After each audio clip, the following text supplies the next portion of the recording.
આપ જોઈ રહ્યા છો સ્પાર્ક ટુડે ન્યૂઝ. ગોત્રી ખાતે આવેલી જીએમઆરએસ મેડિકલ કોલેજ અને મેડિકલ કોલેજ ખાતે ગુજરાત સરકારના state health system resource centre Gujarat દ્વારા એડવાન્સ રિસર્ચ પ્રોગ્રામ સેન્ટર તરીકે પસંદ કરવામાં આવતું હોય ત્યારે કે સમગ્ર સંસ્થા માટે ગૌરવની વાત ઊભી થઈ છે.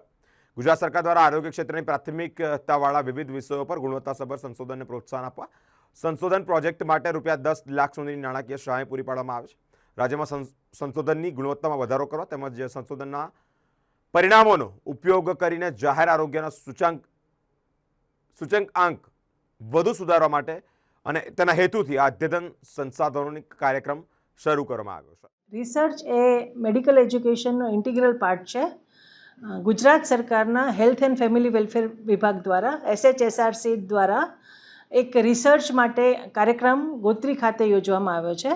આમાં આખા ગુજરાતના 13 GMARS મેડિકલ કોલેજ અને સરકારી મેડિકલ કોલેજો અને સરકારી આરોગ્ય સંસ્થાના બધા ફેકલ્ટી આવશે અને એ લોકો પોતાનો રિસર્ચ પ્રોજેક્ટ લઈને આવશે અને અમારે ત્યાં બધા ભેગા થઈને અને અમારી ફેકલ્ટી દ્વારા એ લોકોનું મેન્ટરિંગ કરી અને રિસર્ચ પ્રોજેક્ટ ક્વોન્ટિટી, ક્વોલિટી અને એનું પબ્લિકેશન બધી રીતે વ્યવસ્થિત રીતે થાય અને એમાં કોઈ જાતની અડચણ ન આવે અને એ માટે જે સરકારે ગ્રાન્ટ ઉપલબ્ધ કરી છે તેનો યોગ્ય અને સુવ્યવસ્થિત ઉપયોગ થાય તેના માટેના વર્કશોપનું આયોજન કરવામાં આવ્યું છે. 17 તારીખથી આ વર્કશોપ ચાલુ કર્યો છે અને આવતીકાલે આ વર્કશોપ પૂરો થવાનો છે અને ખૂબ સારા રિસ્પોન્સ અને ખૂબ સંતોષજનક કામગીરી થઈ છે અને આ વર્કશોપ ગુજરાતમાં પહેલો થયો છે અને એ માટે GMARS મેડિકલ કોલેજ ગોત્રીની પસંદગી થઈ છે. તો એના માટે અમે બધા ખૂબ જ ગૌરવ અનુભવીએ છીએ અને અમે એમાં ખૂબ સારી રીતે કામ કર્યું છે અને આગળ પણ કરીશું. કેટલું ખાસ હતું આ કાર્યક્રમ? એટલે આ પહેલો જ વર્કશોપ છે અને આ જાતનો રિસર્ચ માટે ગુજરાત સરકારે હવે ઘણી બધી એક્ટિવિટી કરી છે, ઘણું બધી ગ્રાન્ટ પણ ફાળવી છે. એટલે ઘણી જાતના વર્કશોપ થાય છે પણ આ જાતનો મેન્ટરિંગ વર્કશોપ આખા ગુજરાતમાં પહેલો છે અને એ ગોત્રી મેડિકલ કોલેજ ખાતે કરવામાં આવ્યો છે. એટલે એ બદલ અમારો ખૂબ ઉત્સાહ છે એના માટે. જ્યારે વાત આવે રિસર્ચની તો દેશ ઘણી વખત ફોરેન ડેટાબેઝ અને ઇકોસિસ્ટમથી પ્રભાવિત છે અને જ્યારે પણ ડેટાની વાત કરીએ ત્યારે ફોરેન રિસર્ચ પર આપણે ઘણું બધું રિલાય કરતા હોઈએ છીએ.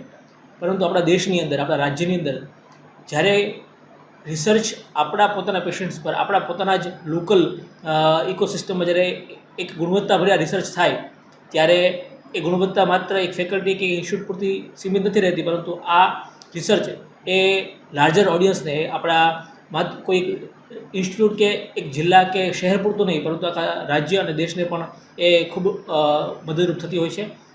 તો આ રિસર્ચ મેન્ટરશીપ પ્રોગ્રામ છે એ બીજા વર્કશોપ જેવું નથી કે જ્યાં આગળ રિસર્ચના જે ન્યુઆન્સીસ છે એના પર ડાયરેક્ટિક એટલે લેક્ચર લેવામાં આવે, પરંતુ આ 6 દિવસની અંદર ખૂબ જ ઊંડાણથી દરેક રિસર્ચના જે પહેલું છે એના પર મેન્ટરિંગ દ્વારા, જેમાં સ્મોલ સ્ટ્રીમ્સ ઉપર દરેક એક્સપિરિયન્સ મેન્ટર છે અને તે દરેક પ્રોજેક્ટ્સને બહુ ક્લોઝલી ઇન્વોલ્વમેન્ટ લઈને એને વધારે સારો કેવી રીતે બની શકે અને વધારે ઇમ્પેક્ટફુલ રિસર્ચ બની શકે એના માટે અહીંયા આગળ ટ્રેનિંગ થઈ રહી છે. તો એ ખૂબ જ સરાહનીય છે અને ભવિષ્યમાં પણ આવી રિસર્ચ મેન્ટરશીપ પ્રોગ્રામ આપણા ગુજરાતના જે મેડિકલ ટીચર્સ છે એની થશે તો માત્ર ખાલી એ ફેકલ્ટીને ફાયદો નથી, પરંતુ એમના નીચે તૈયાર થનારા જે રેસિડન્ટ ડૉક્ટરો છે એને પણ ફાયદો થવાનો છે. એમના નીચે જે પણ દર્દીઓ એ લાભ લેવાના છે એને પણ ફાયદો થશે અને અલ્ટિમેટલી ગુજરાત અને ભારત દેશને પણ એક impactful, high impact research evidences મળવાના છે. મારી જ વાત કરું તો મારો જે પ્રોજેક્ટ છે એ કેન્સરની અંદર, તો આપણે ખબર છે કે ભારતમાં સૌથી વધારે જે કેન્સરની માત્રા છે તો સ્તન કેન્સરનું આપણે પ્રમાણ જોવા મળે છે. તો બહેનોમાં જે સ્તન કેન્સર છે એ જો મોડા તબક્કે જો ઓળખાય તો એમાં ઘણી બધી તકલીફો વધતી હોય છે, પરંતુ સ્તનનું કેન્સર વહેલી તકે ઓળખાય અને એમાં પણ જે નવા ડિવાઇસીસ માર્કેટમાં છે, AI ઇનેબલ્ડ ડિવાઇસીસ છે, એનો ઉપયોગ કરીને શું આપણે આપણા ગુજરાતની બહેનોને શું વહેલું સ્તન કેન્સર ઓળખીને એમને મદદરૂપ થઈ શકીએ.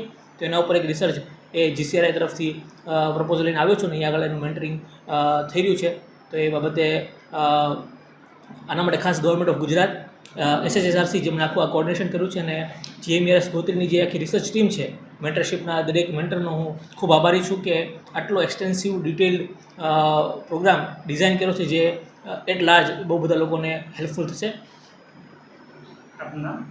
Doctor Mohit Makwana, assistant professor in department of community oncology at Gujarat cancer and research institute Ahmedabad. નમસ્તે.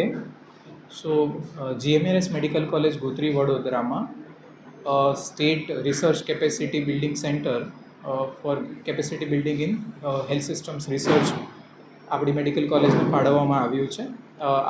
આપણી મેડિકલ કોલેજની સંસ્થા માટે ઘણી ગૌરવની વાત છે કે હેલ્થ રિસર્ચ માટે કેપેસિટી બિલ્ડિંગ મેન્ટરિંગ પ્રોગ્રામના સ્વરૂપમાં આપણે આપણી કોલેજમાં ચલાવવાના છીએ.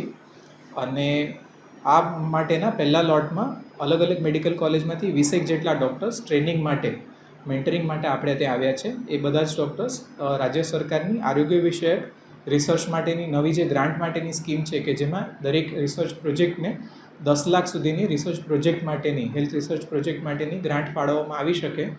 એ ગ્રાન્ટનો ઉપયોગ કરીને આરોગ્ય વિષયક સેવાઓને કઈ રીતે સુધારી શકાય એ માટે રિસર્ચ પ્રોજેક્ટ લઈને અલગ અલગ ફેકલ્ટી મેમ્બર્સ પ્રોફેસર્સ અલગ અલગ મેડિકલ કોલેજના 20 જેટલા પ્રોફેસર્સ પહેલા લોટમાં આપણી સાથે જોડાયા છે. આ પહેલા લોટની અંદર આ પ્રોગ્રામની અંદર આપણી મેડિકલ કોલેજમાં 10 જેટલા ગોત્રી મેડિકલ કોલેજના પ્રોફેસર્સ મેન્ટર તરીકે માર્ગદર્શક તરીકે આ પ્રોજેક્ટ્સમાં પોતાનો ફાળો આપવાના છે. જે પ્રોજેક્ટ્સ આવ્યા છે એ અલગ અલગ એરિયાઝમાંથી આવ્યા છે. કેટલાક પ્રોજેક્ટ્સ એવા છે કે જે હોસ્પિટલ રિલેટેડ સર્વિસીસમાં આરોગ્ય વિષયક સેવાઓમાં સુધાર શું થઈ શકે. કેટલાક પ્રોજેક્ટ્સ એવા છે કે જે પ્રાથમિક આરોગ્ય કેન્દ્ર પરથી મળતી સેવાઓ એની સર્વિસીસમાં એ સેવામાં સુધાર કઈ રીતે થઈ શકે એ માટેના રિસર્ચ પ્રોજેક્ટ્સ છે. એટલે આ રીતે ભેગા મળી અને આ રિસર્ચ પ્રોજેક્ટ આવતા 1 થી 1.5 વર્ષ સુધીમાં ચાલશે. અને અત્યારના પહેલાં કોન્ટેક્ટ સેશનમાં 6 દિવસ માટે બધા જ 12ની મેડિકલ કોલેજમાંથી આવેલા તાલીમાર્થી અહીં બેસીને ભણી રહ્યા છે. અને એવું 1-1.5 વર્ષના સમય સુધી દરેક જણ પોતપોતાની કોલેજમાં રિસર્ચ પ્રોજેક્ટ કરશે. અને એના પછી ફરી પાછું 5 દિવસ માટે એ પ્રોજેક્ટની જ્યારે પોતપોતાના પ્રોજેક્ટની પૂર્ણાહુતિ થશે ત્યારે ફરી પાછા એ પ્રોજેક્ટના રિપોર્ટ્સ લખવા માટે ના ગાઈડન્સ માટે આપણે ત્યાં ફરી પાછા 1 વર્ષ પછી આવશે. એટલે એક લાંબા સમયનો 1.5 વર્ષ માટેનો મેન્ટરશિપ પ્રોગ્રામ છે કે જે આપણી મેડિકલ કોલેજ કરવાની છે. જી સર, આપનું નામ?